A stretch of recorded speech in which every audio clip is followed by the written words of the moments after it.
What's up? What's up? What's up, everybody? Welcome to Office Hours from Lisbon, Portugal.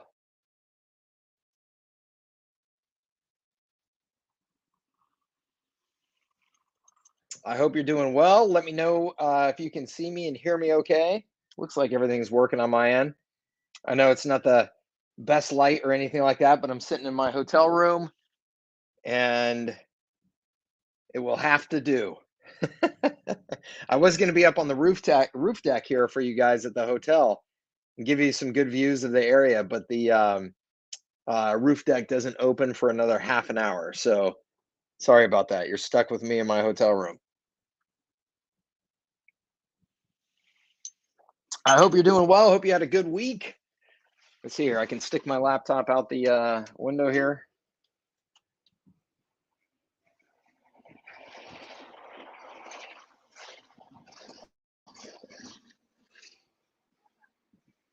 There we go. There's some views of Lisbon for you. What's up, David Cartwright? Hey, David. David Stone as well. Two Davids. Hey, thank you, David. I appreciate it. It's my pleasure. Thank you for your business and being a part of the community. I've had a fun week. Yeah, it is beautiful, huh? It's a beautiful city, Lisbon. This is my first time here.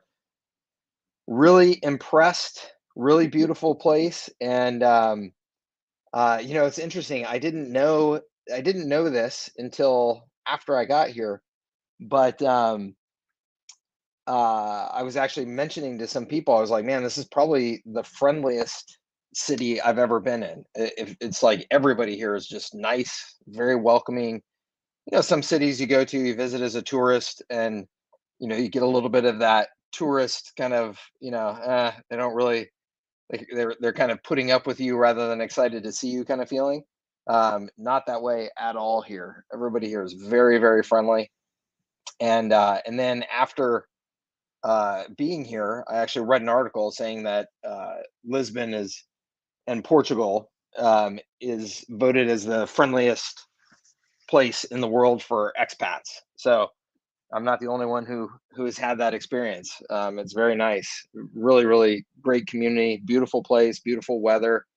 Um, I can see why it's become definitely a very popular destination for digital nomads, and there's a lot of tech jobs that are moving here now, because the government is really putting a lot of incentives in place to bring tech jobs here, and I can see why. It's definitely a very attractive spot.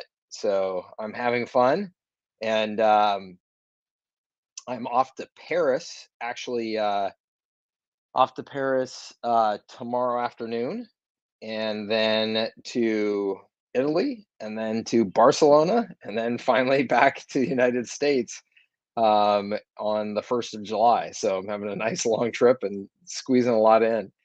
Um, Here for business and pleasure, I would say, Nancy, as is kind of everything that I do, is they're combined. So um, I was coming to Europe anyway to take my kids on a trip. Um, they are not with me here yet. I will be meeting them in Paris. I decided to come to Lisbon first and check it out because for more actually for the business side of things. I have some interest, like I said, in the whole, you know, movement here of digital nomads moving here, tech jobs moving here. I have some interest in potentially doing that myself, not full time, but part time, and buying real estate here. There is they've again put together some really advantageous programs here so that you can buy real estate as a foreigner. And if you invest, I think it's just $275,000 in real estate here, you can get what they call the golden visa, which gives you then the ability to live, travel, all that type of stuff here. And they have, really awesome tax incentives, all that type of stuff. So I'm interested in that. And then I'm actually interested. So I'm meeting, just met yesterday and also today with a former classmate of mine from business school who is from Barcelona. So he flew here from Barcelona to meet me. and he and I have some business interests, and we're considering doing some things here in Portugal together. So I wanted to come and check it out and see it firsthand and get a sense for what it really felt like to be here. And I'm definitely very bullish on. I think that Lisbon has everything to like be a big growth opportunity. My guess is over the next 10 years, because it's got all of the really nice things that that you look for in Europe. I think just kind of culturally, food, all that type of stuff. It's a very, very walkable city, very healthy feeling city.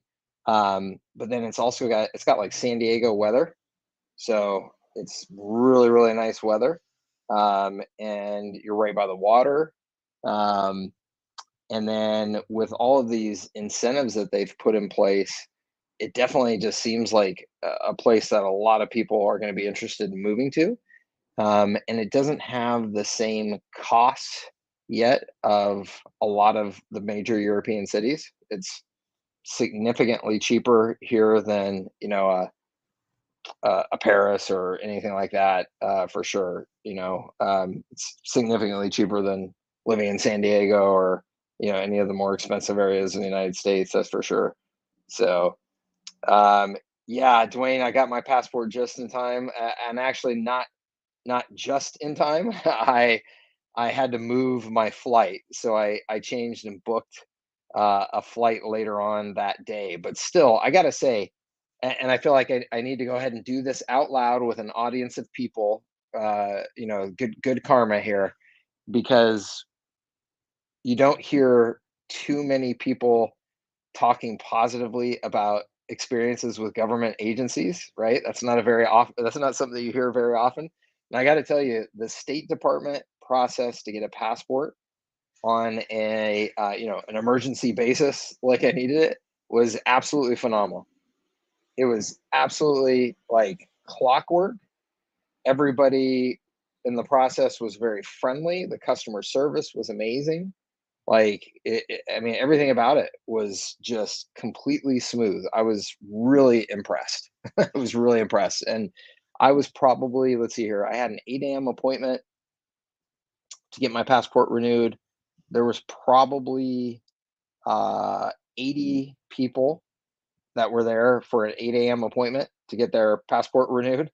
And they had us in and out. I mean, I was in and out in 5 minutes. It was really impressive. And then was back by 3 o'clock to pick it up. I was in and out in 5 minutes, picked it up, and then was on my way. So, can't complain about that. That was pretty darn nice, pretty darn responsive. So, same day service from the US government. Yeah, exactly. Um, let's see here. Awesome. Yeah, Nancy said she had a good experience with State Department in April. Yeah, I was really impressed. So, awesome. Well, thank you all for being here, and thank you for hearing me out on my adventure and my travels here. Um, hope you all are doing well. Hope you had a great week. If there's anything that I can help you with, please go ahead and let me know. I'll put the invite link in here if anybody wants to come on and talk. Otherwise, of course, you can just chat in your comments, and we will do it that way. Patrick Hanley, starting with you with your message that you typed in into Circle. Yeah, so I went over how to use those workflows in the last agency sales funnel bootcamp. Um, and I might have done that as well in the agency services bootcamp, service fulfillment bootcamp. I think I might have gone through workflows there as well. And you mentioned that you were using the triggers in the R flow and the R4. So just be aware that if you use the workflows, you don't need to use the triggers and vice versa. Okay. So just to make sure you don't have duplicate things running there. Um, but you know, but if you check the replays from those last couple things, you should be set. Okay. And if you're not, just let me know, and I'm happy to help sort it out. Okay. Rajesh, yes, I'm still on my trip. I'm in Portugal right now. I'm in Lisbon right now. Yep. Let's hear David Stone. I see you back there. You want to come on board? Awesome. Sure. Go ahead and add you in there.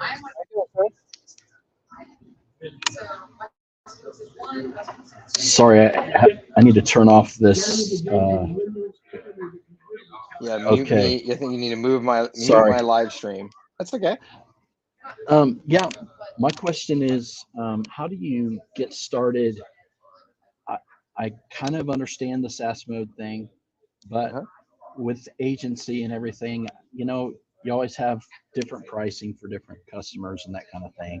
So I'm Yeah. having a hard time figuring out what do you do? What did you do before SaaS mode, or do you even do SaaS mode now, other than the Twilio, all that kind of stuff? Yeah. So to me, the big value of SaaS mode is that you can mark up the Twilio and email automatically and bill for that automatically. That's the big value right now. I'm gonna go ahead and mute you just real quick, David, so that we can not have the background noise there. So the big value of SaaS mode right now, and I say right now because I think this will continue to develop over time. But it's really that ability to create those packages that will automatically mark up SaaS and email and give buckets of credits and things like that. So I think that that's the real value right now. It's not so much that you can have somebody just come and sign up with a credit card on a site and be your SaaS customer. That will happen. But really understanding that that's not where the system is right now, I think is important, because you've really got, with HighLevel, I mean, it's still just the usability of it for a common, business owner just to come along and plop down a credit card and start working with it. It's just not there yet. So in terms of how you structure it, so when you're talking about having different price points for different customers, I'm a big believer that you should create a few different price point levels, a few different packages, and those should be your price points for any of your customers, so that you're not continuously creating something new, for any of your customers. Now, in order to make that work, what you probably want to do just structurally is, let's say you have a 297, a 497, and a 697. Each of those will probably have different credit buckets for text and email maybe included in them. So the 297, I don't even know the exact numbers, but you understand what I'm saying. So the 697 is going to have a higher bucket of credits. And then when they go beyond that, the billing just kicks in automatically, so that they start getting charged appropriately. So in that way, you are still, to a degree, customizing the pricing per customer, because it's just based on usage, right? If one customer's usage is way more than the other, they're going to be paying more than the other customer. So that's how I would set it up in SaaS mode right now. You only really have the option to set up those 3 levels anyway. Yeah. And then let's see here. It says, do I set up my SaaS and then send them a monthly invoice for packages above the plan for the systems that they added to the SaaS level? So maybe talk a little bit more, David, about how you currently structure your services, like what you're offering. And Yeah, so I had 2 different kind of niches. One is, the problem is I've got like nonprofits and churches, campus ministries and stuff like that I want to have a lower price, and then we have like local businesses like home services and that kind of stuff. So they can obviously pay a different thing. So the question is, how do I do that? And then I have these beta clients that I'm trying to get, use them as guinea pigs or whatever. And so should I just do an invoice through Go HighLevel or something like that, or just, pay through text to have them do their monthly thing, and then eventually roll out into SaaS mode? Or how did you do that before they had the SaaS mode, I guess is the question. Yeah, so I've always required that people have a credit card on file, and that's the way that they're getting charged monthly for packages. So I would still recommend that same thing to you. I would set up those packages, and I would have them, even if it's not a self-service sign-on process, like the true SaaS mode kind of ideal.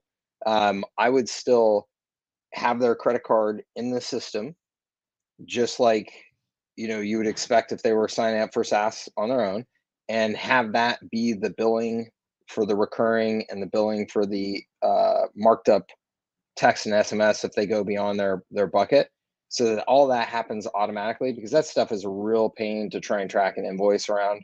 Yeah, you start getting into a manual, kind of mess of keeping track of that stuff. So I would do that. And then if you have anything that you do above and beyond for those customers, then I would just go ahead and have an invoicing process that you do, every week, every month, whatever it is, where I can imagine if you're still doing any sort of project work for the business or anything like that, you have them on their SaaS thing that's automatically hitting every month. And then, hey, over this last month, we did, 10 hours of XYZ for you. And then you invoice them separately for that. And then if you, depending on, so for me personally, again, this is the way I've always handled it, because I have always made a very, very concerted effort to make sure that I don't have receivables, because receivables are a growth killer. They will destroy your ability to finance the growth of your business if customers take too long to pay. And so I have always had the ability to charge those cards for invoices as well, built into my approach with my customers. So that way, hey, look, if I have extra charges, I'm just going to hit that card on file. We bill every week, that type of thing. That way, you're really managing your cash flow aggressively and able to fund your growth, because receivables, like I said, that will kill your ability to fund your growth. So that's the way I would prefer to see you do it. But if you have to invoice and not hit the credit card, because some customers, depending on who they are, they may not even have a big enough credit card, line to be able to handle you doing that consistently and stuff like that. You may have to get back into a little bit more of a situation where you're invoicing, but I do everything I can to avoid that. Does that help? Great. Yeah, that's awesome. Thank you. Cool. Anything else? Just I'm super new to this, especially trying to figure out between accounts. How do you limit like certain things outside Like of SaaS? access to features and things like How that? does that work? Yeah, I'm It obviously works. missing something. Well, it works. So here, I can show you, I can do a screen share here and give you, Yeah. let me get just real quick here. Let me get into a spot in HighLevel where I can show you here pretty easily. Just give me 1 second here. All right, cool. This is my services that scale account. Let me share my screen. And I usually, just so everybody knows if this goes wonky in any way, I'm usually using StreamYard on a big computer, and I have multiple monitors and all that type of stuff. And so it makes it easy for me to share and see what I'm doing, all that. If this goes haywire at all, or I seem to be struggling with how to, oh, yep. In fact, I think I just goofed up there. Yeah, hold on. Then this will be operator error. We'll be learning together here, and my apologies in advance, but I'll get it figured out here. Okay, here we go. That is what I wanted to share. Okay, so this is my HighLevel account for services that scale. And so when it comes to your ability to manage what people have access to, there's really two things. So one, there's user settings. And so if I go to, hold on here, let me see if I can shrink my screen so I can get everything.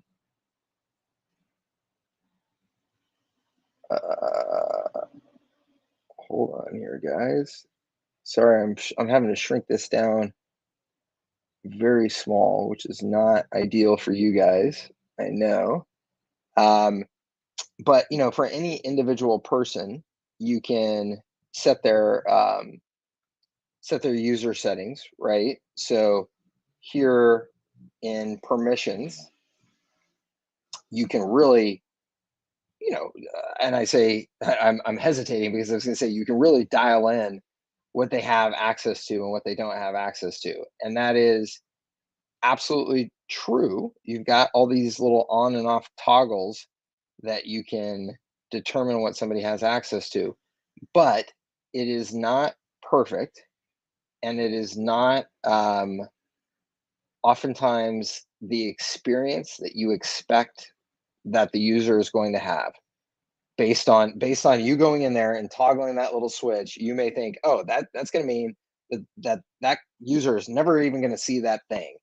And then you go and you log in as that user, and sure enough, they're still seeing that thing, but they don't see all of it, or they can't really use it, or whatever it is. Like, it's not perfect. So what I tell everybody is make sure that you log in as a user that you have set up with the permissions that you've set up and stuff, and just go through the experience of being that user in the system, so that you know what they're going to be able to experience, or so you know what they are going to experience, so that you'll be able to then manage expectations, right? So that when you're in a conversation with somebody and they say, well, what about this, and you're not caught off guard and go, oh yeah, that's in our advanced plan, or whatever, but that's not available to you on your current plan. But they will see things that you just want to be aware of exactly what their experience is. So that's one way that you can control access to what they have and what they don't have. The other way that you can control what they have access to and don't is through your snapshot. So you're in your snapshot, let's say you're delivering certain campaign assets and all that type of stuff, at the account level. So let's say you have package A, B, and C. Maybe package C includes all of your stuff, but package A only includes a third of your stuff. So you would have a different snapshot then for package A customers that you would deliver, where that 70% of your stuff just wouldn't be in that snapshot at all. So you wouldn't have to worry about, oh shoot, package A customers are getting their hands on these other campaign assets they're not supposed to, because it would just be a totally different snapshot without those assets in it. So that's the other, primary way that you would control access to what people have and what they don't have.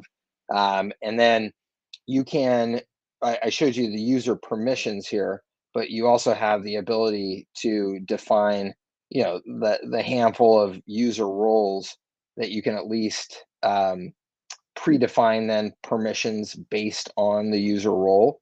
So that way you're not having to, go in and make custom settings for each and every person that comes into the system. You can, again, create those different role levels that, this role level is going to have access to these things automatically and not these other things. So that way, when you set up 10 new people in the system, one of them is an admin, the other ones are all just users, and you'll know in advance what that means. You still, depending on the customer, may want to end up going in there and customizing a couple of things in the settings, but in most cases that won't take much time or be much lift at all. Does that make sense? Yeah, so like if they don't have like websites, or is that kind of the reason why you would almost, even your lower plan would have like websites and funnels, just that way they don't, do they still see it even though they don't have access to that certain part?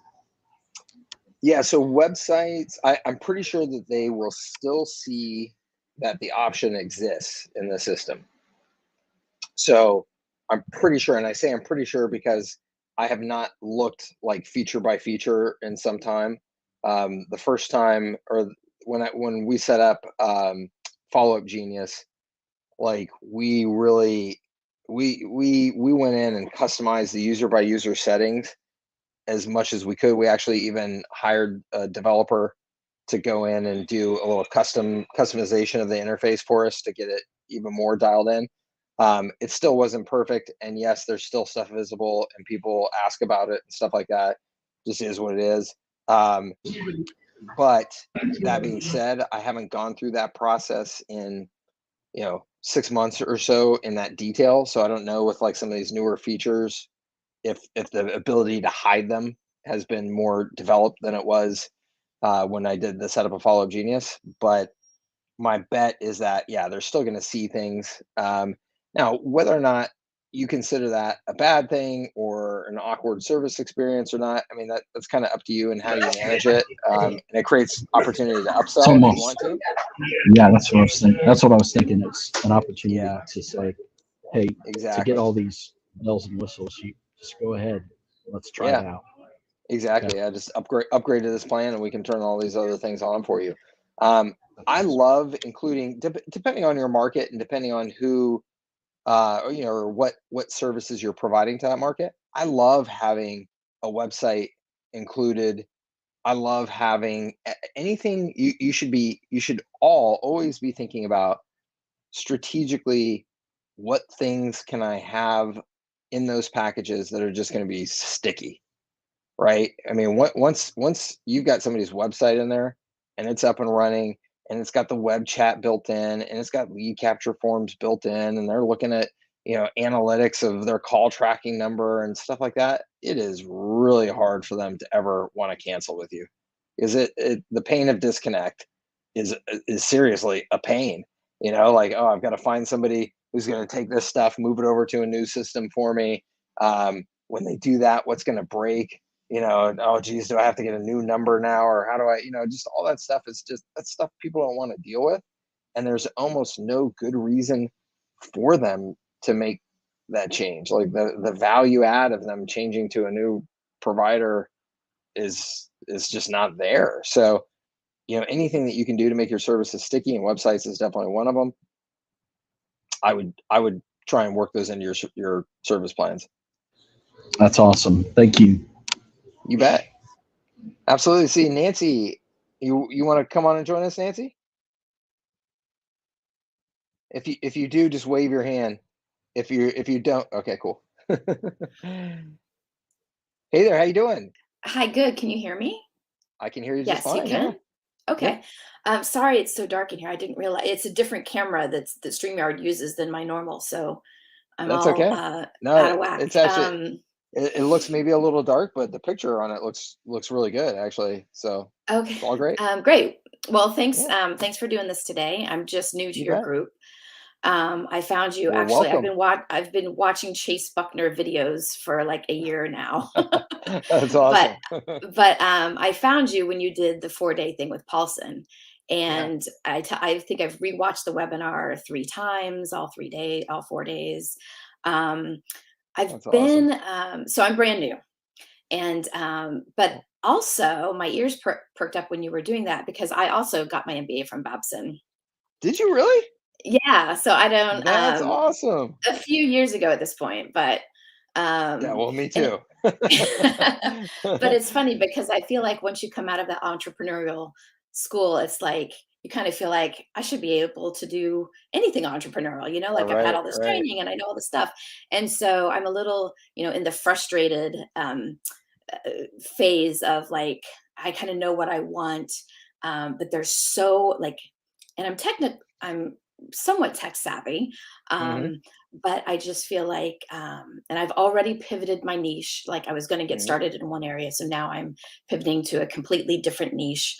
So mhm, I'm just trying to find out what your advice would be. I love the R4 system. I actually will mhm. probably follow that because I think my Cool. niche is going to be wedding. So Mhm. like wedding venues, wedding photographers, Great. caterers, stuff like that. So I feel like a lot of those people may be along the same lines as, the restaurants that you were talking about, not super high end. It won't be, my offerings will be like high ticket necessarily. A majority of them will probably be like lower, but for long term Mhm, is what I'm thinking and what I'm hoping. mhm. Um, but I just got signed up with GHL. So I had the onboarding. And now, like, despite a million videos being in GHL, like, I feel like I need some direction, like, do Yeah, this first. yeah. Like, there's so much, and I it's like know. shiny object syndrome. And so, I think the plan should be trying, like, get something structure so that I can get some, testers get some testimonials, Hmm. make sure the kinks are worked out before really launching live. Hmm. And I just wanted to see what your best advice was for that. Yeah. So I feel your pain for sure. And it's you are not alone. high level, high level can be overwhelming, and that can definitely lead to frustration. And you are, it sounds like, trying to build a brand new business as well, which that Yes. just that alone, if you didn't have a tech platform to work with, that would be frustrating and challenging and Right. overwhelming. So now you've got two frustrating, challenging, overwhelming things that you're, multiplying together, which is a lot. So I would, there's a couple things. So with high level, there is a unique opportunity in the marketplace that they've created that I'm a big, big believer in, that you, to some extent, and there's almost no other case where I would recommend this, but to a pretty good extent here, you want to let the platform drive your definition of your services.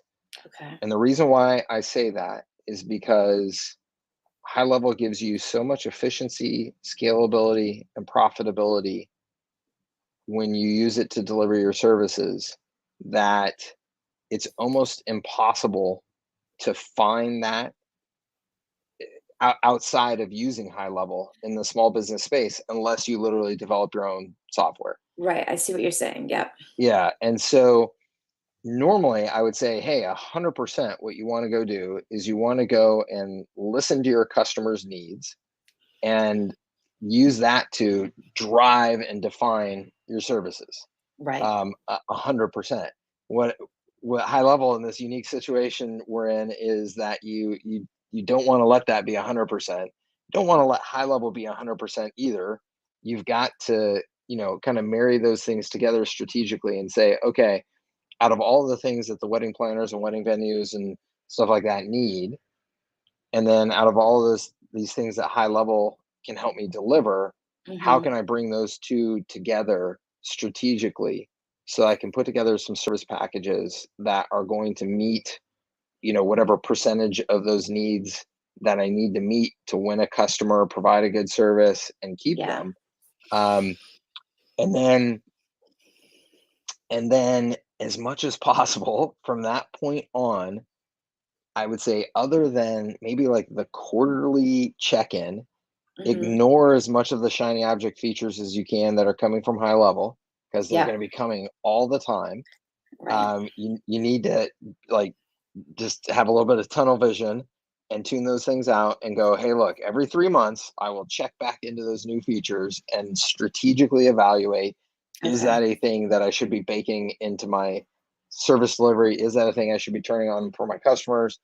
But that way it'll keep you out of the spin cycle of just constant check-ins and constant, like, feature envy and shiny object syndrome of, Right. oh, there's this new thing now, I can design a new service around it, a new service around it. It'll be a never-ending, kind of a wild goose chase. Um, so that's the way that I would approach it. I Okay. would absolutely highly, highly recommend that you follow the R4 system. Um, because it is very intentionally designed to try and keep you out of that overwhelmed feeling as much as possible, Yep. right? Simplify the conversations that you're having with your customers, simplify the way that you are representing what your system can do into those 4 R's or some very similar, variation of it, so Yep. that you're just speaking good old normal human language. You're not doing tech talk, you're not doing industry talk and jargon.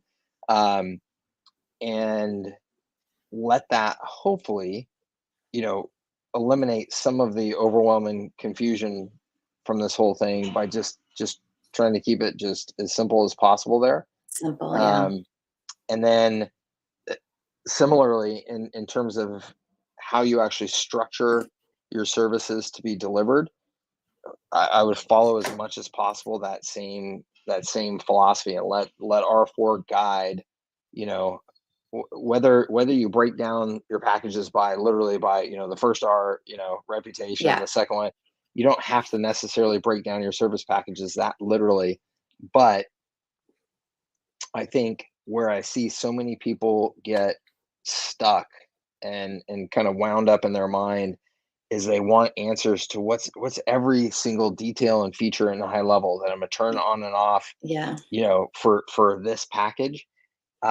Just give yourself a little bit of a break on having to know all of those answers Okay. when you're starting, by just saying, hey, we've got package A, and it includes a website, it includes the email system, it includes SMS, it includes lead capture.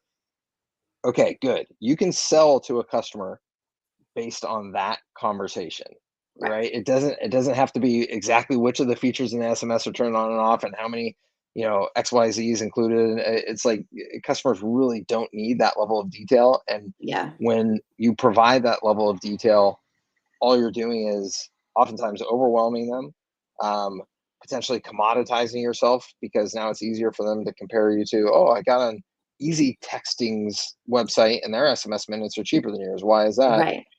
Like, just try and stay out of that level of detail of conversation. Okay. Um, so that also when you sell it, you get a little bit of a break there in terms of, in these first handful of packages, in particular, first handful of customers that you sign, give yourself a little bit of a break in terms of, okay, I'm going to figure this out with this customer. I'm Yeah. going to do what's best for them. I'm going to go in there and turn on and off the things that make this work and create the experience for them and get that feedback from them. And then now you start to have that kind of boilerplate approach that you go, okay, that's working now. Next Yeah. customer I sign up, I'm going to take that and make that, my standard that I sell and sign up. Awesome. That's exactly the way I would go about it. I know that, what's fascinating for me to see and working with a lot of different entrepreneurs is we have a very broad spectrum of personalities. Yeah. We have people in the group that are, I would say, more like me, which is I'm comfortable. I'll just go out and sell. I'll just go out and sell. And there is something that has to get delivered. And I am capable in my brain of almost turning off and ignoring the need to figure that out until I've Yeah. made the sale. And then when I make Right. the sale, it's like, okay, scramble mode, quick, we got to figure this out. Um, Other people want to know all the answers before they ever talk to a prospect. And Well, because I think that gives them confidence sometimes, right? If they can totally, feel, if they have those answers, absolutely. that gives them confidence they probably wouldn't otherwise have. Absolutely. And that's why the R4 is so important, is because the confidence in having that conversation with a customer, you will feel Yeah. the confidence, right? Yeah. You'll feel the response from the prospect without I having just all the detailed answers. I just love the structure and the simplicity of that framework, because that structure alone gives me the confidence Good. to turn it on for whoever I'm Yep. talking to. So, Perfect. I love um, that. I just wanted to kind of like see what your thoughts were in terms of, you know, literally, like, even though I've been thinking about this and kind of doing piecemeal stuff and doing all the Chase Buckner videos for a year now, like now it's like go time. And so Hmm. all of a sudden, so I've got my accounts and I've got onboarded, and it's like, okay, now what? Yeah. So this is so helpful. I really appreciate it. Good. Good. So I would say, so then I want to throw in here the one more next step that I would say is, to me, this is the right path for anybody who's kind of in your situation, just getting started on HighLevel, is to go through my agency sales funnel bootcamp and Okay. set up the R4 system for your agency.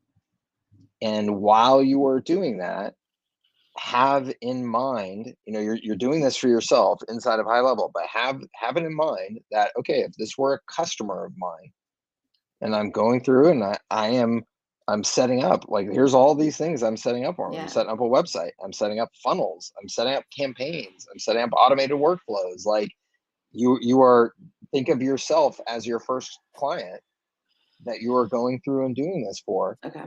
It's a very instructional, it's an awesome learning experience for you because you're literally going through just about every single feature of the system Right. for yourself. So when you've done that, you can now realize, oh wow, that I could have just done that for a client, and I would have an entire website, sales funnel, sales process, everything set up for them, up and running. Awesome. So use that as your first experience of like really actually setting up a client account. It happens to be Okay. your client account, your business, but regardless, it's the same process that you would go through if you were setting up, an actual customer.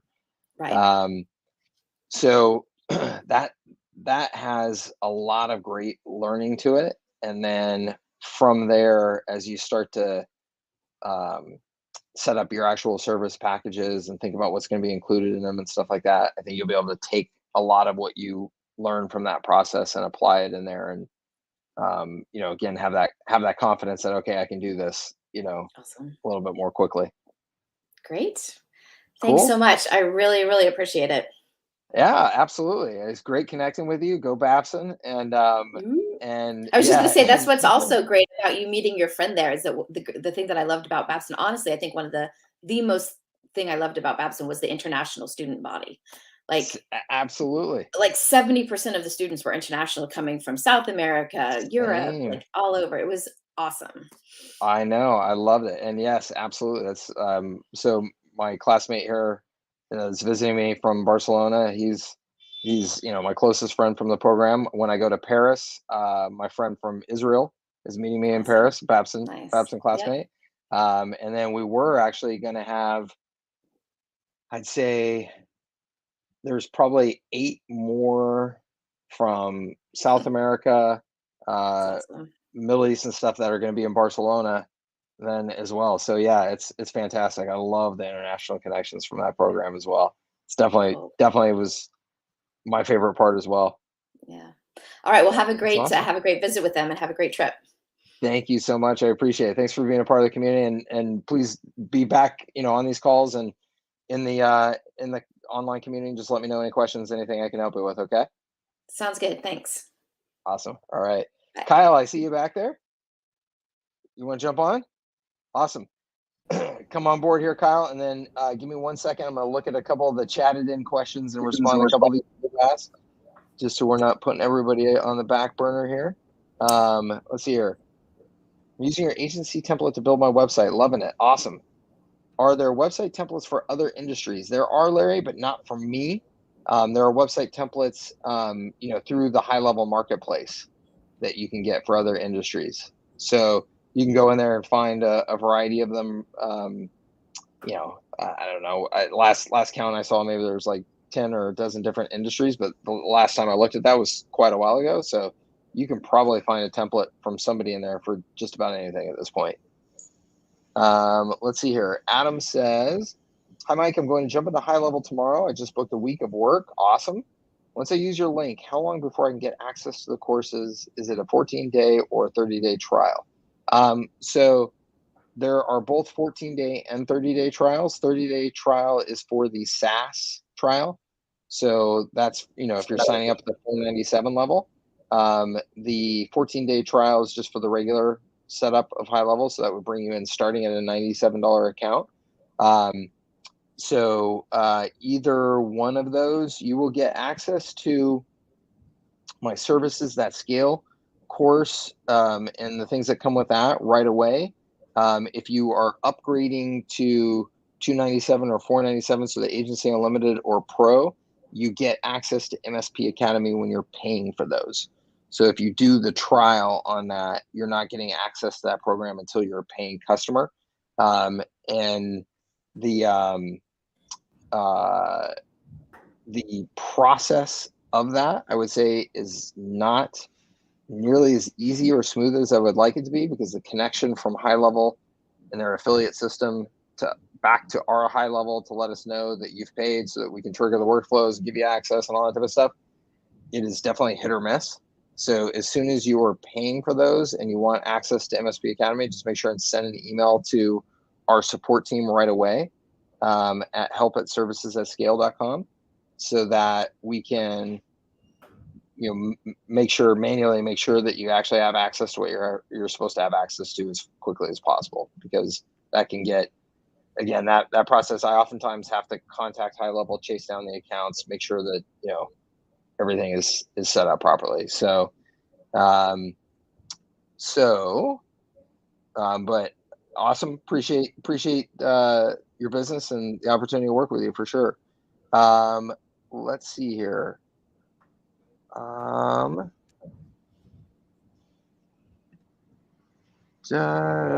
What's up, Dorn? Good to see you.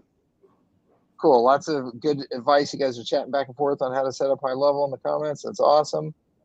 You're very cool. Okay, let's see here. Patrick says, your comments to David bring up a question. I have one main brand testing 2 niches. So I have one website in HighLevel, 2 funnel pages, one for each niche.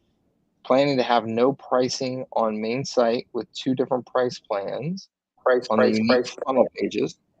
Do you know if SaaS mode allows you to set up 2 unique 3-tier pricing packages?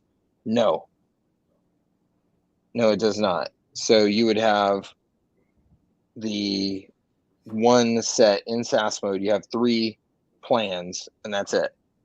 So I'm 100% positive that you could figure out a way to solve this, Patrick, by I don't know if it would be coupons, or you'd get directly into Stripe and have some coupons that you could apply so that you could essentially effectively create multiple price points. But that's beyond my pay grade and capabilities. And so you would have to get into the HighLevel community and ask some folks about how to do that. So like I said, my knowledge of that is limited, but I've just seen enough people chatting about it that I know that there are people that get into Stripe and do some things to kind of solve some of those problems. Awesome. Kyle, why don't you go for it, man? How's it going? Good, man. How are you? How's Lisbon? Oh man, I'm loving it. I'm having so much fun. Such a great city, and just exploring. My favorite way to travel and explore new places is I just love to just walk, and I just have no agenda, and I'll just go out and just spend the day just walking around the entire city. And that's what I did all day today and all day yesterday, just cruising around everywhere and just checking things out and stopping where I feel like stopping and having a blast doing it. So yeah, really enjoying it. Love it. That's awesome. Cool. So last time we talked about webinars, and I was wondering if we could go through some of that, like some of my data and stuff, and yeah, would that be cool? Absolutely. Yeah, that'd be very cool. So cool. Okay, let me share here. So I have a feeling, like I've only spent about 90 Canadian dollars on the ad so far. So I really just think it's like not enough like volume through. But I have a hunch maybe targeting might be an issue. So I guess first do you want to go through the ad first or the landing page? Because I totally revamped the landing page, or one or the other. Let's go through the ads first. Okay. So I'm not doing anything crazy. So I'm Canada, and I'm targeting business page admins, and I'm wondering. I mean, I know I should probably like have a bunch of tests and stuff, but I'm kind of just I don't know. Yeah. Do you recommend the business page admins targeting as an option? Well, so what is the service again that you're offering? So here's the ad. It's a webinar, free training. It's pretty long. I'm testing like just pretty long copy right now. But it's training all about getting regular high-paying guests who visit the restaurant like clockwork. And do you want me to quickly go through the copy, or what do you think? Yeah, well, so let's go back to just really quick the targeting thing. I don't know that in this particular scenario, business page admins adds any value necessarily to your targeting. I mean, I understand theoretically how it could, but I don't think it necessarily does. So I would definitely test without that. Just open, just go open. Yeah. I mean, I would test just open, one, and two, I would test maybe just like if there's, I haven't looked specifically in a while, but if there's like a restaurant owners or National Restaurant Association, members, targeting and things like that, that still give you the volume that you want in terms of target size, in that, ideally in that range of at least a, handful, 100,000. Yeah. So you can see like this is estimated audience 381 to, but right now, so you've got business page admins on, but you don't have any other, there's nothing restaurant related in your targeting or anything like that, right? No, Yeah. it's just open. So I would get rid of that business page admins. Yep. And then the next test, when it comes to testing audience, I would pick a big, broad, something that was ideally, okay, this is going to reach senior people in the restaurant industry, whether that's owners or managers or whatever it is. I would make that my next audience test, and I wouldn't worry about the business admin. Yeah, something like that. So I would run those side by side and see what the performance is like, and see what your CPM difference is when you're targeting that interest. Yep. And that, Boom. what is that audience size? Oops. 51 to 60,000. Yeah. So that's a targeted number now. So I wouldn't be surprised here if your CPMs are considerably different versus the open. Now, all this being said, I want to make sure that I communicate to everybody watching this, as well as to you, that I always recommend that you're testing the creatives first before you're testing, worrying too much about audience testing. So just want to throw that out there. Okay, yeah, I'll get these going, and then I'll probably pause, I don't know, something, and then get some more creative tests going in there. Yeah, I mean, you're not. It's not like you're doing a ton of audience testing here right now, so it's A or B. So that, to me, that's barely audience testing. So I'm not too worried about that. But if you start to go down the rabbit hole of trying to now test, 10 other audiences before you've really tested your creative, I would say that that's a mistake. That's what I would be worried about. So just make sure that you're putting the faster testing cycle approach to the creatives first, and then if you feel like you want to do that with audience, you can. Okay. Yeah, that sounds good. Like, so if I'm getting $1 a click, I mean, yeah, it's okay. Okay. I mean, I think that's good. Should we look at any other aspect, or just maybe start with that test and then revisit it, or what do you think? Yeah. So what is your click-through rate on this? Let me pull that sucker up. So one thing, while you're doing that, one thing I would say to everybody, if you're evaluating your ad campaigns like this, like he said $1 a click, so that's not bad. $1 a click, I don't know if that's good, bad, or otherwise until he's looking at the economics of his model, right?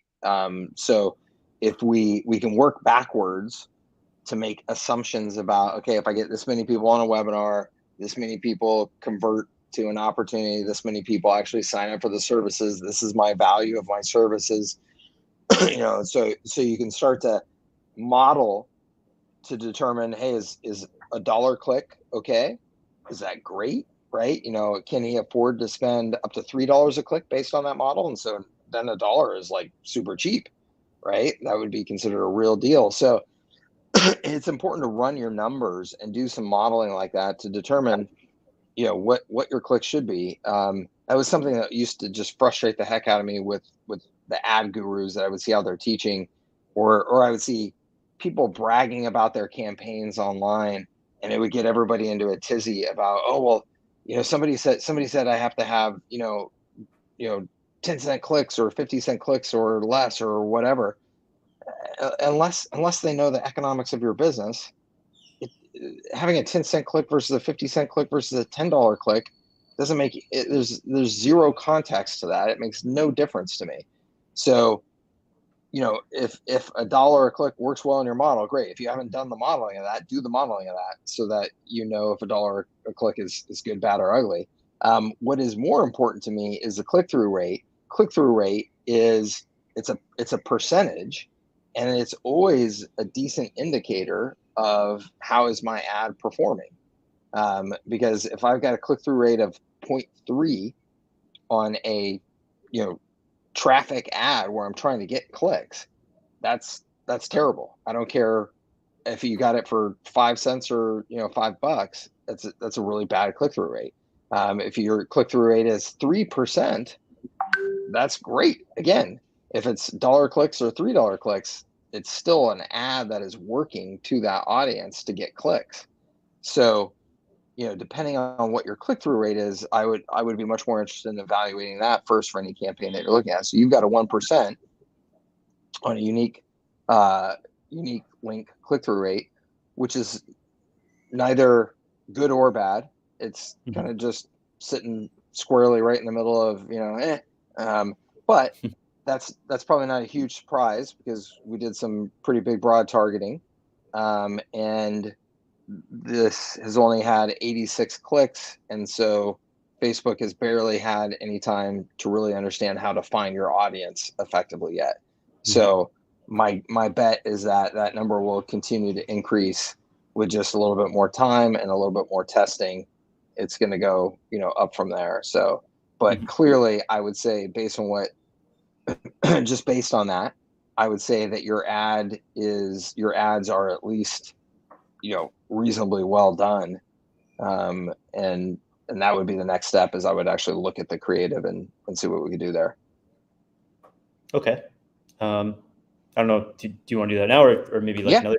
Yeah. Okay. No, pull them up real quick. Yeah. Okay. The copy is quite long. So let's see here. Is this the best one? No, that won't work. Let's do this. Okay. I don't know if you want me to. You want to just? I guess I got it. Step-by-step free online training. I'm going to show you some copy. Cool. Keep going down here. Awesome. Okay, cool. So what I would say about the copy, one, I think the copy is good. But when you do long form copy on an ad, you give your customer or your prospect a little more opportunity to potentially opt themselves out before the click, right? So that can lower the click-through rate of your ad, which is not always, it's not necessarily the worst thing in the world because the person who does click should be more qualified. But since you're paying for the traffic anyway, and Facebook is evaluating your ads based on engagement and click-through rate for sure, I would consider putting a short copy version where it's just a much more direct, here's the value proposition, click here to go get more, right? And test that as well. So that would be one of the first things I would do, is just a very short, simple, sweet, to the point ad where the entire objective of that is to get the click, right? Yeah. It's not to educate them. It's not to frame them. It's not to pre-sell them. You can do all that later. I would test one just to get the click. And then the image of your ad is the before and after image that you showed before, right? And I would definitely I would definitely test something that is more directly oriented to your customer and to the benefit of the customer, that they would be able to get some understanding of what that is just by a quick glimpse at the image.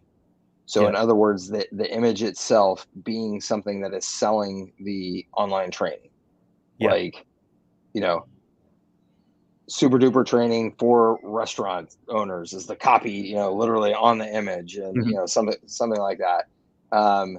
Because although I like what you've done with the image, this again it requires me to spend time trying to comprehend what the heck this is. Too much thinking. Too much thinking. Yep. Yeah. Okay.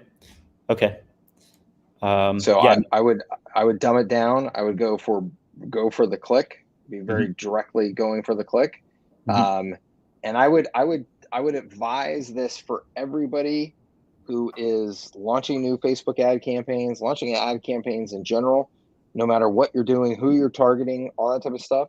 Start with the stupid simple version of an ad approach. You know, go into my ad library, Kyle, and go to the super simple versions and start there, and then work on making your advertising more sophisticated as you go and as it's necessary to. Maybe it's not even necessary to. But by starting with a super simple version, you are eliminating a lot of variables and just making things easier on yourself. So that would be my approach. Okay, so where you have a bunch of ads. I know you. Where are those again? Yeah, that's let's see here. You would get those in the leverage selling mastermind. Okay. And or just the leverage selling foundations course. Okay. And it's I believe it's called my ultimate ad library. Okay. And it's got ad templates organized by, are they cold traffic ads? Are they retargeting ads? Are they sales ads? You know, things like that. Okay. And they're generally ordered in the document by simplicity to complexity. Not perfectly like that, but generally that way. Okay. Perfect. Cool. Yeah. I mean, I think that's enough to work with. Would you agree? Yeah. Yeah. What has your opt-in rate been on this page? Oh, like nothing. I mean, but again, well, here's the thing. Let's see. I had, like last time we talked, I had a different one that got nothing. I mean, but again, it's like, look, Go HighLevel is only tracking like 19. It's like, it might as well be nothing, right? So, yeah, and I got to say, like I was helping a client with a webinar last month, and it was like, I couldn't get that sucker converting either. So it's, and so one of the things I wanted to talk again, a mindset thing is like, before my mindset would be, well, I'll spend a couple $100 and I should be able to get, a few people in. But now I don't know if maybe I suck or what, but now I'm almost thinking, no, maybe I need to spend like $2,000 and, see if I can even just get 10 people, or, I don't know what the kind of the economic mindset of it really should be. If that makes sense. Mm-hmm. It does make sense, and it is an important thing to determine in terms of what is realistic, so that you don't have unrealistic expectations. And this is true for anybody who's advertising. So again, everybody who's watching this can learn from Kyle's experience here. If you are basing decisions on anything on a super low number of clicks, then you are at risk of making poor decisions, right? There is something to be said for that fast testing and that fast testing mindset, though. The women at Mint CRO, which I think they're a sharp group, they base everything on their fast testing mindset. We don't wait to do perfect split tests to have enough data to call it a statistically significant test. we see where the trend is early, and we make decisions and we keep moving. Yep. I think that for most of us, that's reality. That being said, though, I think you still have to, particularly on the further you go into your sales cycle, the more you're going to have to spend to have any realistic measure of is something working or not, right? So as an example, what I'm saying is, let's say that you do start getting the webinar going, and you start getting people registered for it, and you run the numbers and you go, okay, well, from that webinar, realistically, I can expect maybe 15 to 20% of them will then move on to the opportunity stage in the near term. Okay.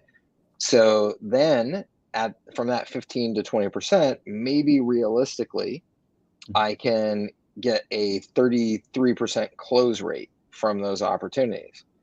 So now I'm looking at one customer for every 3 opportunities. To get 3 opportunities, if it was a 20% conversion from people who attended the webinar to actually convert as an opportunity, you do the math backwards from there. So that's 5, so that's 15. So 15 that I actually had to attend the webinar. And then the attendance rate on a webinar is miserable. So maybe 25% of people will actually attend. So now you're talking 15 to 60 to get enough registrants, right, to be able to make all this work. So now all of a sudden the numbers are piling up pretty high. And that was still all just to get one close. Okay. Getting one close or not out of that whole process doesn't tell you jack shit. I mean, really, I mean, you could have done everything perfect and that could be a winning process and you still didn't get that one close just because you were talking to such a small number of people that, I mean, statistically, sure, you may close a third of your deals, but that's statistically. That's when we look at 100, 200, 300 opportunities that it's going to statistically even out to 33%. But just because you got one person on the call today or three people on the call from that webinar, an opportunity call from that webinar, those 3 people may not fit into your pretty little statistical modeling, right? And so that's just reality. So I think it's really important, though, that, okay, if you look at that whole process and you go, okay, to get that one close, this is what the model looks like. And just to make that happen is a $1,500 investment. Like, just realistically, just to even give me the chance to get there is a $1,500 investment. All right. Otherwise, if you go into it, just with the mindset of, oh, I'm going to spend a couple $100 here, it's just not realistic. I mean, it's just, you're not giving yourself a chance. You're sitting down at the table, and you don't have enough money to play. So everybody needs to have those realistic understanding and expectations of that model, or else you're just going to shoot yourself in the foot, every time you start something new. And so this is why I really, really highly recommend a couple things to everybody. One, that you have a content strategy that is not entirely dependent on paid ads, right? So that, and Kyle knows this and is doing a great job of this, but everybody needs to be out there just putting content out there so that you have people coming into your pipeline that are not just from paid ads. And 2, that you've got to think long term and just commit to, I'm not going to know all the answers from these tests. Like, I feel like, it's like I've got to put my best foot forward, and then I've just got to go, and I've got to expect that it's going to be 3 months of like consistent go before I can probably look back and have enough data to even make some sense out of, okay, now I can see some statistics around what's working and what's not. It's probably going to be several months into it before you really have that. So when you think about it that way, and you understand those realistic expectations, it's kind of like, okay, I got to just put my head down and go. you spend $200 on testing, and if that landing page just doesn't really look like it's working out, it can't be tossed the whole thing out the window. It's gonna be okay. I'm gonna test a different landing page, but I'm gonna keep on advertising. I know I got to advertise to get enough people in this pipeline to make any sort of headway with this business. So I'm just gonna keep going and keep going and keep going. So I would say right now I don't know if you've truly had 100 and whatever people to that landing page, and you've got no registrants, something's definitely not working with that landing page and or this approach with this market. One of the two.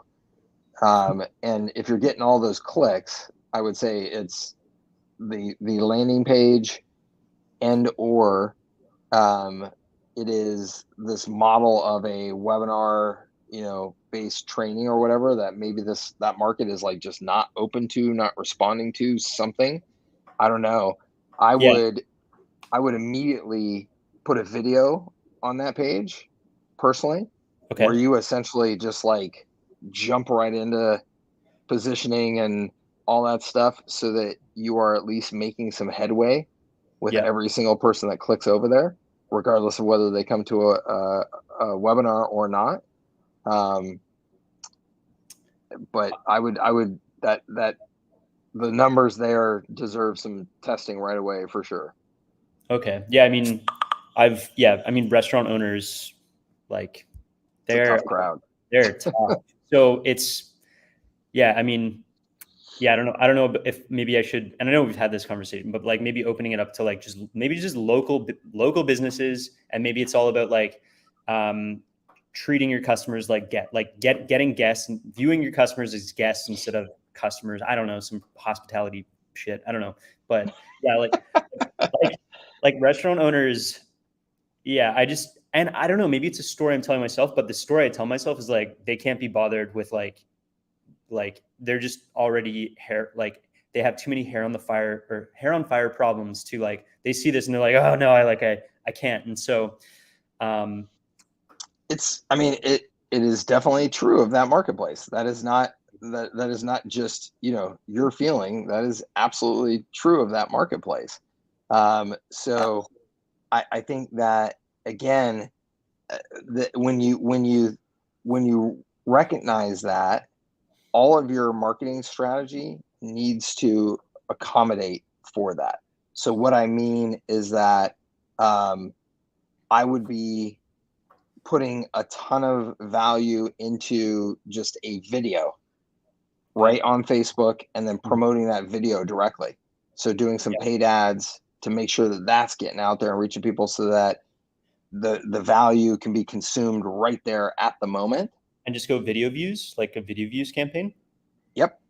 Okay. I would be doing that. I'm not saying just, I want to make sure it's clear. I'm not saying to give up on the webinar model. Mm-hmm. I'm just saying that I could understand that in this market, before somebody gets to the point that they're going to take the time out of the schedule to watch your webinar, that they may need to have consumed a bunch of your stuff first. Yeah, I'm always seeing that Kyle, the guy's videos, and yeah, he says smart stuff, and I watch it in 2 seconds on my iPhone, when I'm in the office or running to here and there, but I never have time to just sit down and go through an hour and a half long, Kyle webinar. I can just see in that market that brief content that's adding a bunch of value, that's video based, that type of thing. Yeah, I was also thinking like a restaurant marketing scorecard, just something where they can just straight up like download it and give yourself a score or something like that. Yep. So I think all those things are, these are the things that I would be testing. I think that the scorecards are, cool idea. Whether or not it's going to work or not, don't know, but I think it's a cool idea. But I think that the important thing for everybody listening to this, but also for you, Kyle, is that's got to be the mindset though, is like, I'm just going to keep on attacking the market, adding value, finding ways to add value, finding ways to remove friction, making it easy for them to consume. And it may take, months and months of doing that before you finally feel that momentum switch. And I'll just tell you the example. When I started Eberron, right, I'm pretty sure I've told you the story before, but I started printing and mailing a 12-page newspaper style newsletter to literally thousands of businesses in the Boston area, like day one. I didn't have two nickels to rub together. I had no way of measuring whether or not that was working. I had no prior contact with any of those businesses. None of them had asked for my newsletter. And I literally, every single month, started printing a 12-page newsletter and sending it out to thousands of businesses. And I did it for months and months and months and months and months with, again, no way of knowing was there any ROI at all until it was literally like 5 months into it where I'm talking with a prospect, and the prospect is like, oh yeah, we get your newsletter and we read it all the time. It's a great newsletter. And I was just like, what? Like somebody actually is reading, and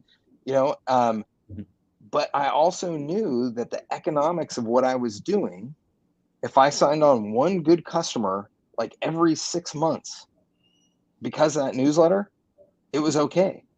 Like the financial model was okay. It was, so I was just like, I just gotta go. I just gotta keep going. I just gotta keep putting stuff out there, adding value. And I do webinars, and I'm doing cold calls, and I'm doing cold emails, and I'm doing this, and I'm doing that.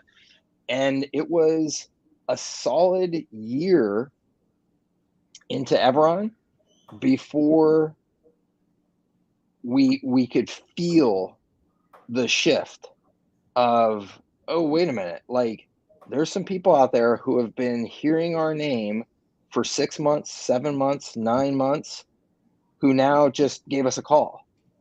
Yeah. Right.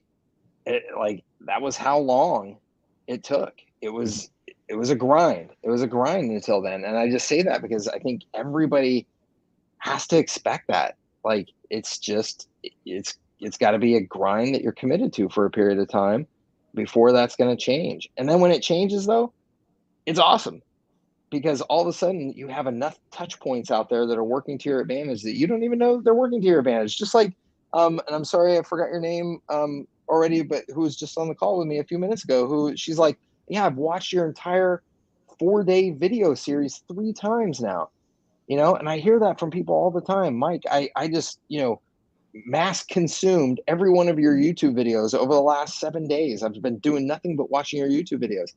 I have no clue. I have no clue until that person reaches out to me and tells me that.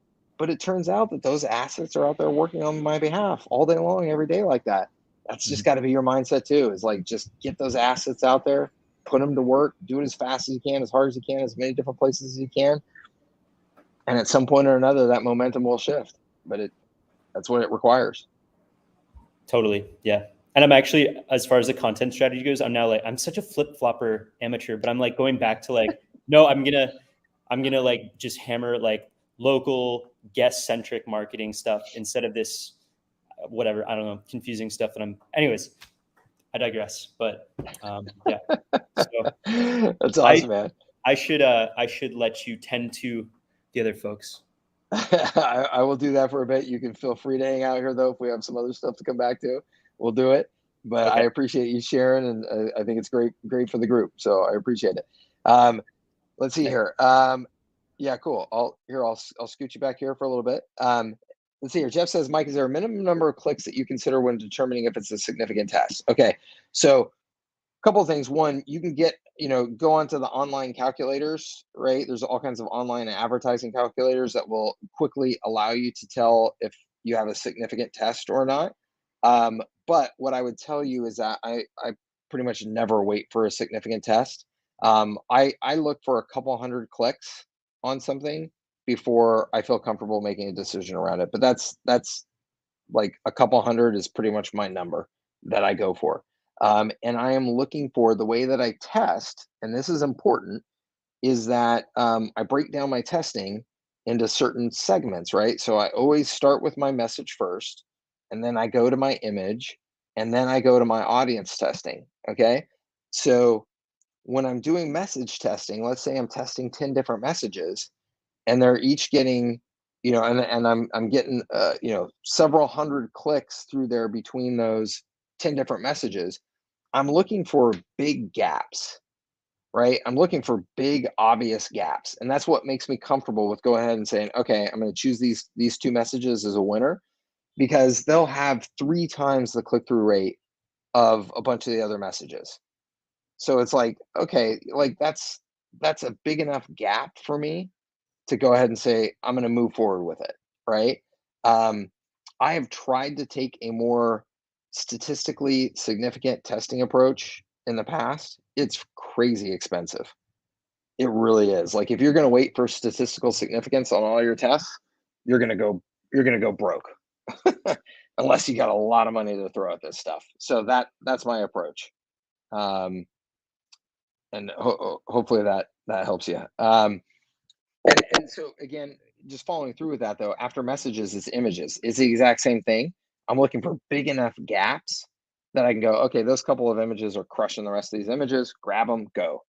Okay. Then you get down into audiences.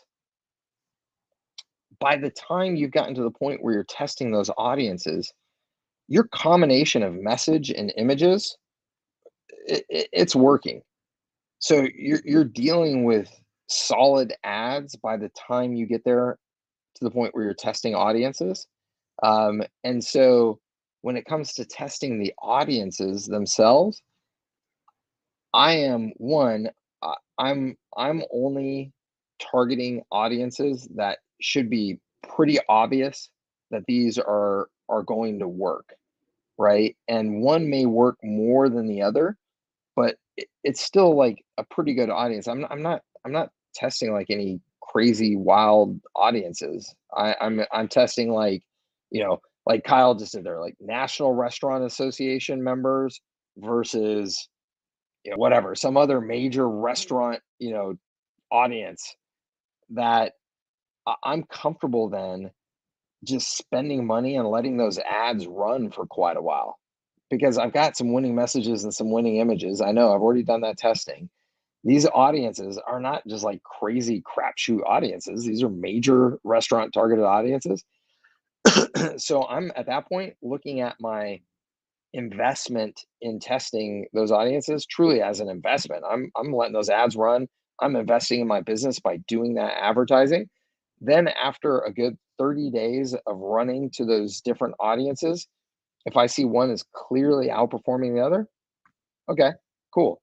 But I'm not at that point, I'm not doing like rapid fire testing anymore. My rapid fire testing came from my messages and my images. Um, Audiences to me is a much more slow, just kind of gradual, thing. Um, let's see here. Mike, do you have a couple tips on choosing a niche? I'm excited to get started, but I'm struggling to select a niche. Yes. First and most important thing, Jason, is that you target a niche that you think that you will actually enjoy working with for the next 10 years. Because you just heard me talking to Kyle about that grind. If you're not interested enough in that community to do that grind, you're going to lose. You're going to lose. And there's a couple of reasons why. One, because you'll burn out, your heart just won't be in it. Like, I chose dentists because dentists can pay me more money, but I hate trying to deal with dentists all day, every day. They're miserable human beings and, yada, yada, right? Well, then you're not going to do that grind. And you are not, even if you have some sort of personality that you're able to stick with that grind, there's somebody that you're competing against in that niche who loves dentists, and they're going to beat you because they love dentists. If you're trying to compete against Matt Plapp in restaurants and you don't have enthusiasm for restaurants, if you're trying to compete against Kyle for restaurants and you don't have experience and enthusiasm for bartending and all that stuff like Kyle does, you're going to lose. So that's so critically important. Next thing, Jason, I would say is there's no magic niche. Every big niche out there has somebody that's successful in it, and every big niche out there has a bunch of people who have failed in it. It's not the niche. So, as long as your niche is big enough that it's targetable, big enough that you can reach it through channels. So there should be some sort of industry associations you can point to. There should be, conferences that they have, trade shows, things like that. If the niche is not big enough to have that stuff going on, it's probably not big enough or healthy enough to be a good niche for you. Next thing I would say is you should have some sort of plan for how you're going to win with that niche from a service perspective. You should be able to kind of look yourself in the mirror and go, yeah, you know what? I can compete here. I've looked at what the other, businesses are doing in this space, and I think I can compete and beat those guys, because this is a competitive industry. You've got competition out there, right? So if you talk to any business owner today, they will tell you, yeah, I get hit up by 15 different agencies every single month, all telling me they can rank me higher on Google or they can do this or do that or whatever. So it's competitive. So you need to be able to look at that niche that you're considering and go, yeah, I have some experience or ideas or whatever in that niche that you feel like, yeah, I can bring something competitive to the market here, differentiated to the market here. I'd say that those are my most important pieces of advice around that. Let's see here. Yeah, I would agree with that, Jeff. Let's see here. Kyle used an image of a fire extinguisher putting out a head hair that's on fire. It seems to would get a restaurant owner's attention. Yeah, absolutely. Let's see here. Yeah, Rajesh, could you please help me with my question? Where's your question? Let's see here, Rajesh.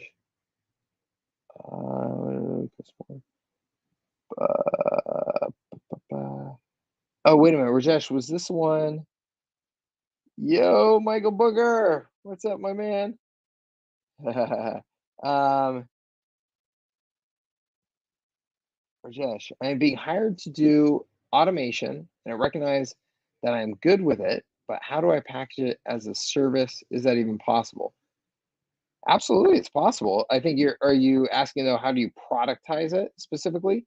Um, that is harder unless you are focusing on a niche and therefore can then focus on some boilerplate automations for that niche. So, in other words, if I was selling to the restaurant industry, I could have the, birthday funnel campaign automation package that could be sold to 1,000 different restaurants, a million different restaurants, and it's essentially a boilerplate automation, right?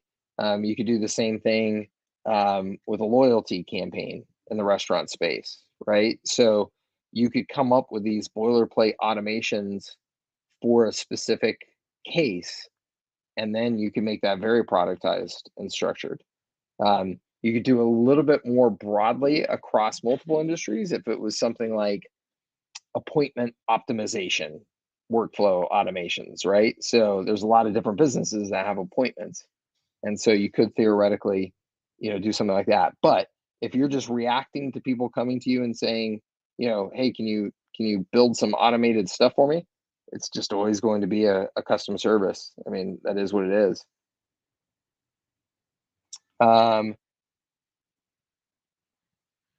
Just says it's sad you don't truly know who your message is impacting organically, but there's also such a joyful reward when you hear the story that they're tuning in and loving it. No kidding. It is really satisfying.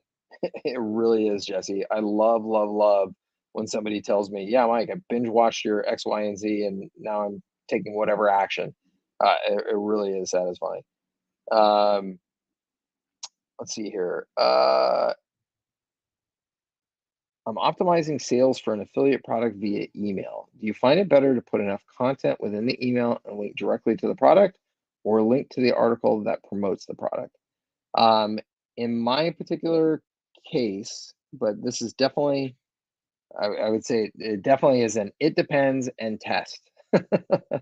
um, yeah, I honestly, I don't think I can give you a better answer than that, Michael. It depends and test. And the reason why I say that is because, is the offer you're promoted well known already? Is it well developed already in terms of sales and marketing messaging?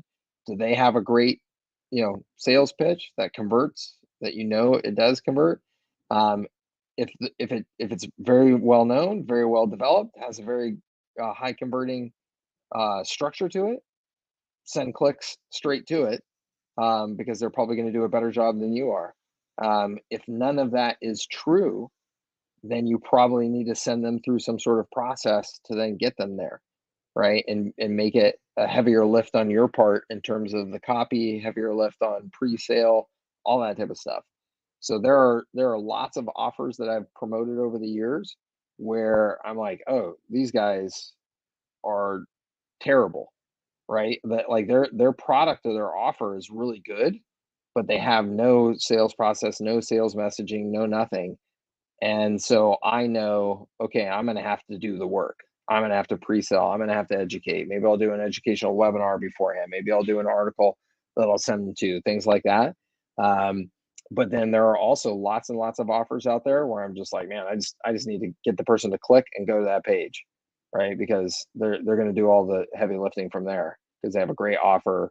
It's well communicated on their site. The sales structure is good. They've got a follow-up process, like all of that. So kind of just got to evaluate on a case by case basis, Michael. Sorry, I know that's not as good. Sounds like I did the job. All right, perfect. You bet, Jason. Absolutely. Flow text and image message audiences. Yes. If you have not gone through my attention engine advertising campaign approach that I have the courses on, I highly recommend it. I recommend it because it's mine, one, but I highly recommend it because I spent a tremendous amount of my own money on Facebook advertising and screwed up a lot and was very overwhelmed and all that stuff. And the attention engine is kind of like my R4 to me. It like just simplifies and dumbs down like, hey, here's how to do some ad campaigns on Facebook. It is not guru level stuff. It is not at all. So you can go out and find the advanced killer Facebook advertiser course that's going to show you all the guru level stuff. I'm not saying that my course is in any way that. What I am telling you is that I've done enough guru level advertising to know that 90% of the time you probably don't need any of that stuff, and you're probably making your life much, much harder than is necessary. If you're spending 5 million or more on ads a year, great, do all the guru level stuff. If you're not, follow my approach and set up just a nice solid campaign and let it do its job. Let's see here. Quick content delivery question. Hello, Kathy. I've got the email, but I had to enter in this HTML code in the Go HighLevel and edit the HTML code. Is there a snapshot for the graphical version versus the HTML? No. No, there is not, Kathy. I think that is the way that we have to do it for now. But I am open to ideas on how to simplify that for sure. So if you have some specific ideas, like my brain right now is not wrapping around, I'm in vacation mode. My brain is not wrapping around right now what I would do with a snapshot to make that a scalable delivery on my part. So anyway, if I'm missing something though, and you have a suggestion, please feel free to send it to help at servicesatscale.com, and I will definitely evaluate it, and I will give it, more importantly, to my team to evaluate, because they are always willing to try and improve that process and make it more efficient and easy for you. They're great. Let's see here.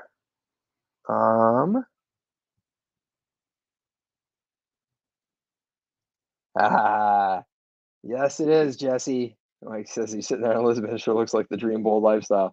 It is, man. I got to tell you all, I was actually telling my friend that's here visiting from Barcelona. I am very, very grateful for my business. I'm grateful for all of you as my customers and the fact that you enable this, for me, because it is darn nice, and I love my life with this business. I truly do. So being able to travel and fire up the laptop and get work done wherever I'm at, and still be able to, hop on calls like this with you guys, like literally, it's a dream. So I cannot recommend enough to all of you, that you design your business in a way that is going to give you the life that you want, and you be deliberate about that, because I've seen way too many successful entrepreneur friends of mine who are miserable with their very successful business because it absolutely crushes their lifestyle. And I wouldn't wish that on anybody. Before I fix on the price, I'm also yeah, I think that's a good idea, Rajesh. Absolutely. Get some customers, get some experience, just like the conversation we had earlier. It's like, take that experience and then go, okay, what of this can I make a little bit of boilerplate? And, anytime I am turning something into a productized service, I always go through that process, and I can find, I'll make a quick video and share it with you guys here real soon. But the framework, the Adele framework, is my framework that I go through to look at any service that's being delivered and kind of try and carve away your Michelangelo's David, if you will, right? You've got all this stuff that you're doing for customers or clients, and the best productized services come when you chip away a bunch of that stuff and you say, okay, now here's this core thing that I could deliver that could be really automated, can be offered at a really attractive price point, all this stuff. And I've just got it down to its essence. And then you try to avoid adding on anything on top of that. That's like when you really, get a really nice dialed in productized service. So Rajesh, I would say, yeah, do some of those jobs.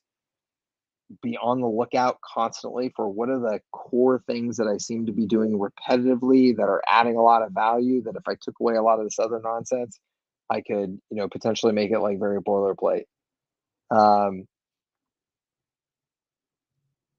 Okay, cool. So let's say a big congrats on getting to the number 2 Go High Level affiliate spot. Thank you, Vanessa. I appreciate it. Yeah, and thank you to all my customers. That's that was cool to see. That was awesome. Thank you, Nancy. Absolutely. Thank you so much. Let's see here. Welcome to Lisbon. Thank you. Moved here a year ago. Oh, awesome. Doug, that's awesome. I love it. Man, you know what? I was planning on putting out a like a happy hour call to see if I could round up any people here locally that were part of my community. And I got too nervous about doing it because I wasn't sure if my passport issue was going to work out in time. I was just like, I don't know the timing of when I'm going to be here. So maybe I'll send up the bat signal for Barcelona though. Now that I'm over here, I have some time to market that. And Barcelona's got a lot of people there, so maybe we'll do that. Let's see here. Do you recommend sales personnel for selling the services? If so, what does their compensation look like in terms of base pay percentages? Okay, awesome, great question. So your sales will almost certainly need to be sold, right? And particularly for the first couple of years of your business, before you've got a good reputation out there, before more people know about you, know about your services, there is a turning point at some point where customers will just start coming to you and just signing up, right? Yeah, I've been following your stuff forever. You talked to me a year ago. I wasn't ready then. Blah blah blah, and you'll start to get enough of that pretty soon you'll just start getting deals that are just coming in and just signing up. They don't have to be sold, right? But that takes a while. It takes a while because you're not even super clear on what your packages are and how to communicate them, and it takes a while. Just by the nature of small businesses, they're not ready to buy yet. They're going to sit in the back burner and wait, and then finally they're going to come again. So all this will start adding up to, you will start getting more sales that you don't actually have to sell, but you need to plan on selling your services. So somebody has to be involved in that process, whether it's you as a business owner or a salesperson that you hire, or a combination of the two.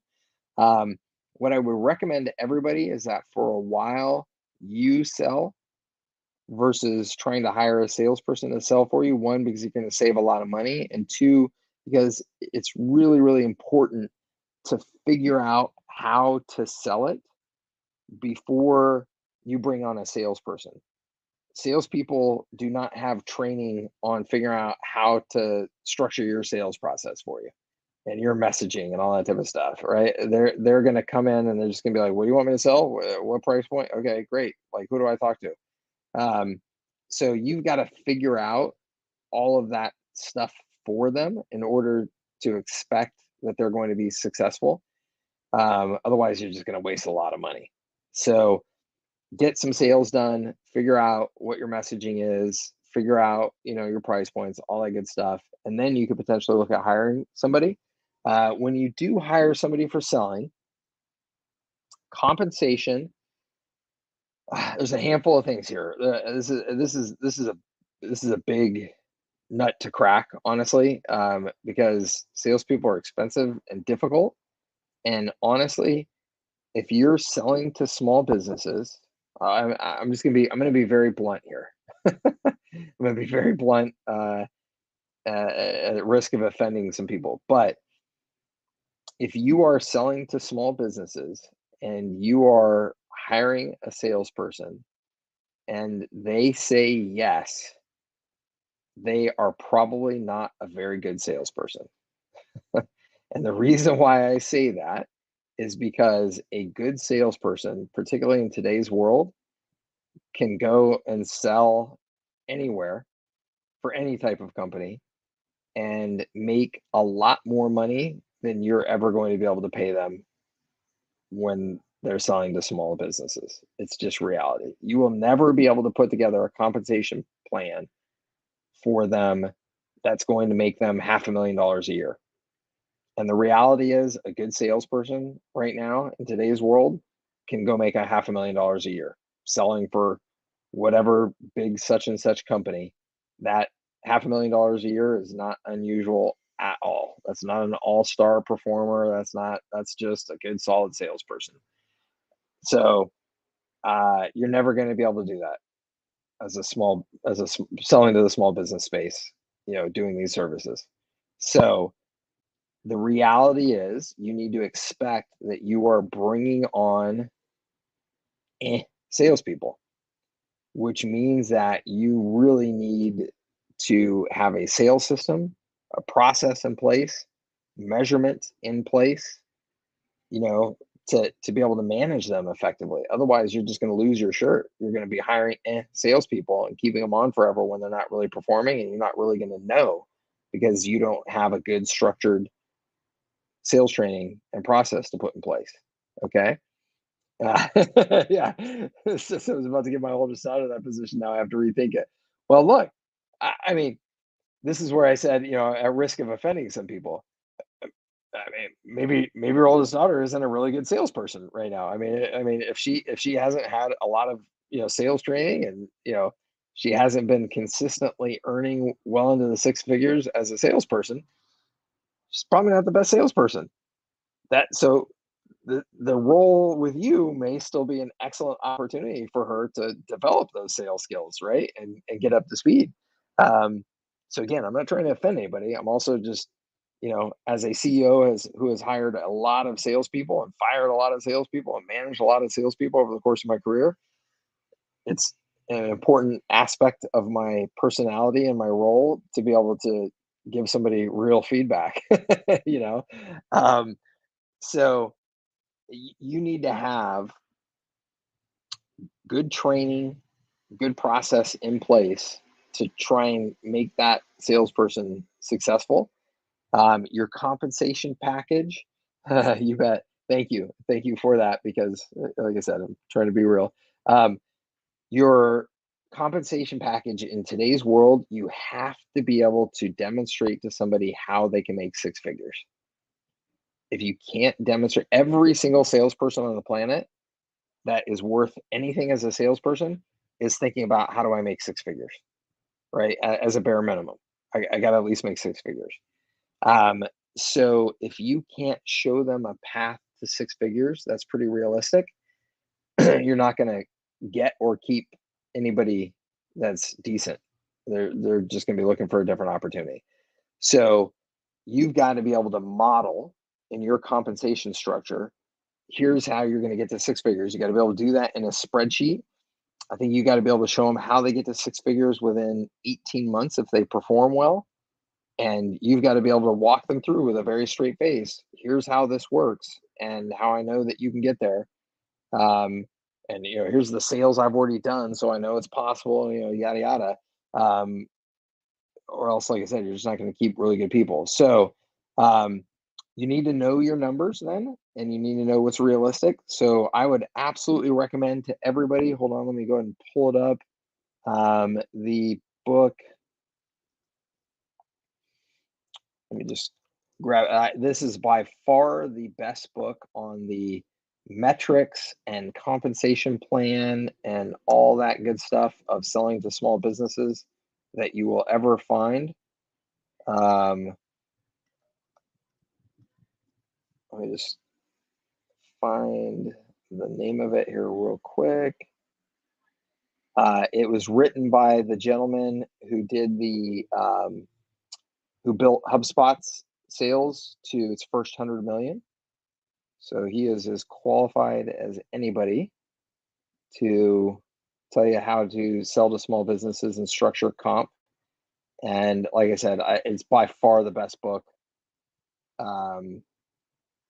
It was a book that I wish I had written because I could almost repeat everything that he said in the book verbatim before I read it based on my own experience. But he has dramatically more data than I did to back it up because it was a very data-oriented company, and he's an MIT guy. And so he had amazing data the whole time. And he goes in depth into compensation plans and how to structure them in a way that you will just not find in any other resource. So really, really important. A couple things is one, how many customers can you realistically expect a salesperson to be able to sign on each month? People have these wild ideas of 20, 30, 50, that type of thing. HubSpot, you will see their compensation structure in there. A junior salesperson, it's five deals a month to get promoted to the next level of salesperson. You have to close 5 deals a month. Okay, that's HubSpot with all of their resources, all of their training, all of their inbound leads, all that stuff. 5 deals a month for a salesperson to get a promotion to the next level. But the most senior salespeople in their comp plan, their requirements are like 7 or 8 deals a month. So if you're hiring somebody and your model is based on them going out and closing 10 deals a month, you're probably completely wrong about your model. You need to be able to model them closing 3 or 4 deals a month, I would say, and have their compensation structure based on that and be able to show them getting to 6 figures. And the way that you're going to have to do that is probably paying them a base of, a good 40K anyway or something like that. And depending on where you live, more or less than that, to give them enough money to live on, to build up their sales pipeline over time, to be able to have a realistic shot of achieving that without themselves going broke. They've got to earn some base compensation from you for a while to be able to pay their bills and stuff. So I hope that helps you.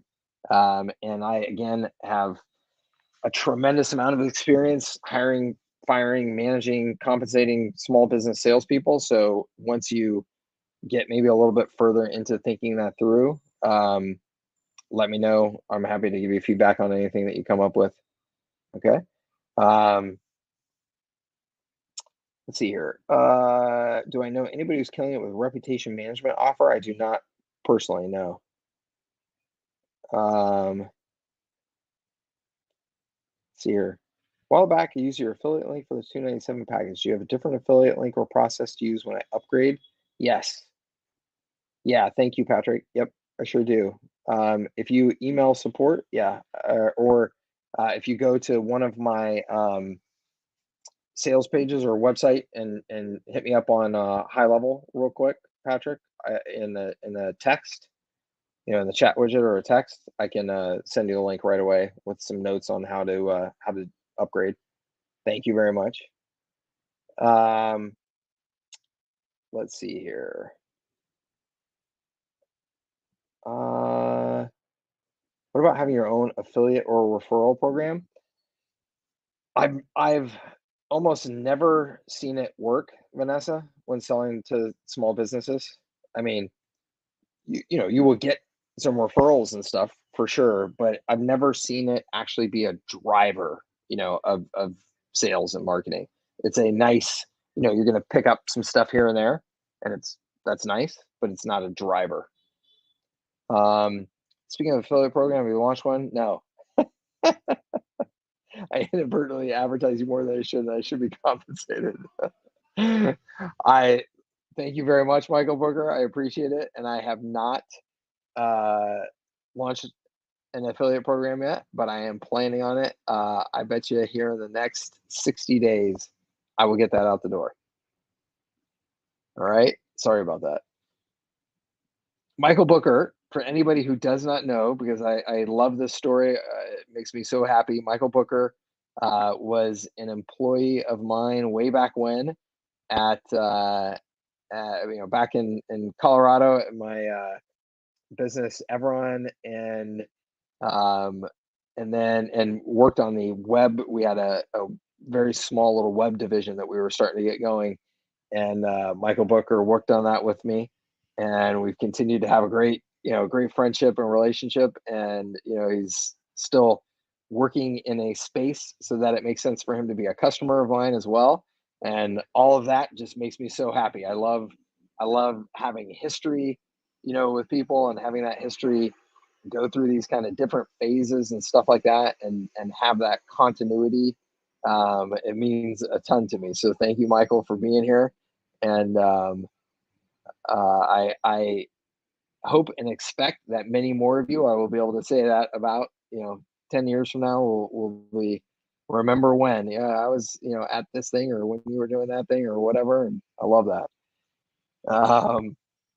Let's see here. I think that I've answered the questions that I see in here. So if there's anything else, let me know. I'll take like one or two more here, and then I'm going to jump and start getting ready for some dinner in Lisbon. And then tomorrow, 3:00, 3:30, I think, flight to Paris. And I've got my good friend meeting me in Paris. And we're going to have a couple days of hanging out there.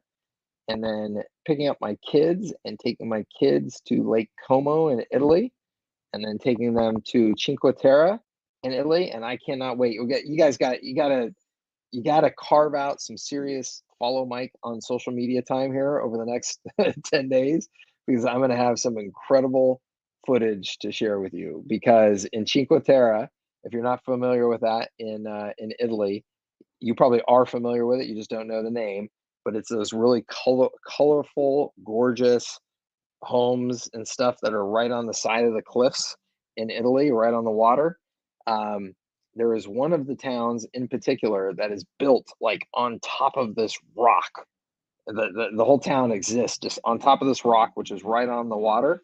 And I got the Airbnb at the highest point of that town on top of that rock. So we literally are going to have these ridiculous views of everything in every direction from up there. It's going to be so cool. I can't wait. I'm surprising my kids with it. And I just can't wait to show it to them. So like I said, you got to carve out some time, because I'm going to have some good stuff for you. Dwayne says, if someone signs up for the audit, when done, do you auto place them in one or all of the R campaigns? If I have a lead magnet for Google My Business Guide Reach, auto add later to all or must opt in? No, I would add them, Dwayne.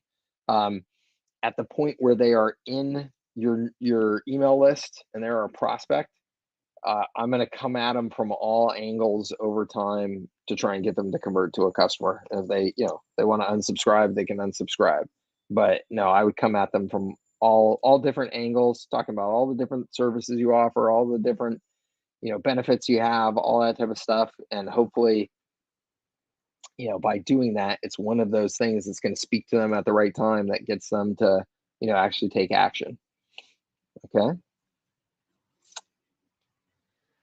Awesome. All right. It looks like that is it, everybody. Thank you so much, as always, for being a part of the community. Thank you for your business. I really, really appreciate it. And thank you for humoring me while I'm having my fun here in Lisbon. And you will see me, like I said, on social media from these other destinations here over the next 10 or 12 days, and then back to the good old USA. And I'm glad though. I love. Again, going back to the whole life design and business and life design. To me, being able to come on these trips and still work, like not have it just be entirely a vacation, that is optimal for me. That is the way I want to operate. So this is in no way, like, to me, like an interruption of my vacation or anything like that at all. Like, this to me is my happy place. So you guys are contributing to me having a good time here. So I really appreciate that. All right, everybody, have a great rest of your day. And we will see you on a next call and in the community between now and then. Okay. Thank you, everybody. Take care. We'll talk real soon. Bye bye.